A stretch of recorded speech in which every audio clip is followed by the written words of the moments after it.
हे सगळं असताना महाराष्ट्राचं वैशिष्ट्य येते की निजामाची राजवट होते त्याची मराठी भाषा, मराठी संस्कृती, मराठी साहित्य, विशेषतः काव्य, इतर विषयानं महाराष्ट्राने कधी करून दिले. साहित्याच्या क्षेत्रामध्ये अनेकांनी प्रचंड योगदान दिले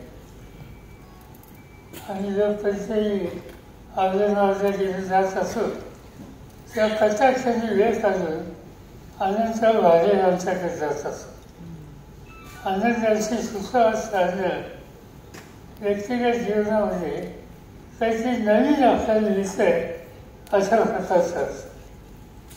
महाराष्ट्राच्या संबंध उभारणीमध्ये सुरुवातीच्या काळामध्ये ज्यांनी योगदान दिलं आणि त्याचं योगदान हे विभागाच्या विकासाबरोबर साहित्यामध्ये सुद्धा होतं.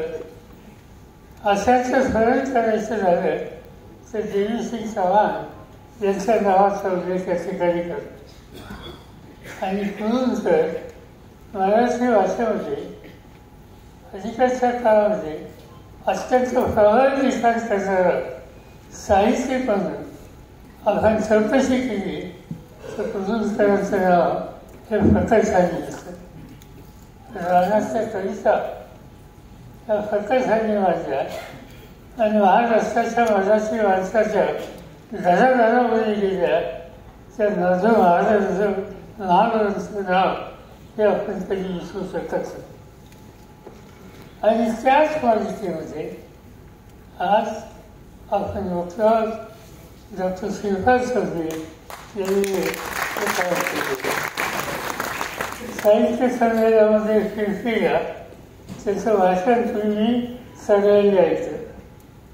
भाषण प्रभावीपणाने केले. अध्यक्षपदाच्या कारकिर्दीमध्ये नुसतं अध्यक्षपदाचं भाषण करून आपलं कर्तव्य झालं ही भूमिका त्यांनी कधी घेतली नाही.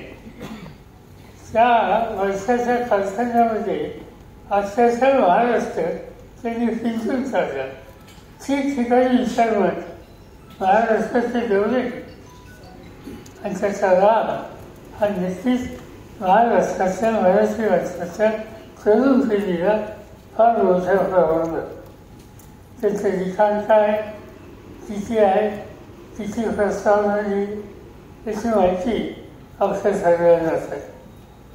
आज त्याची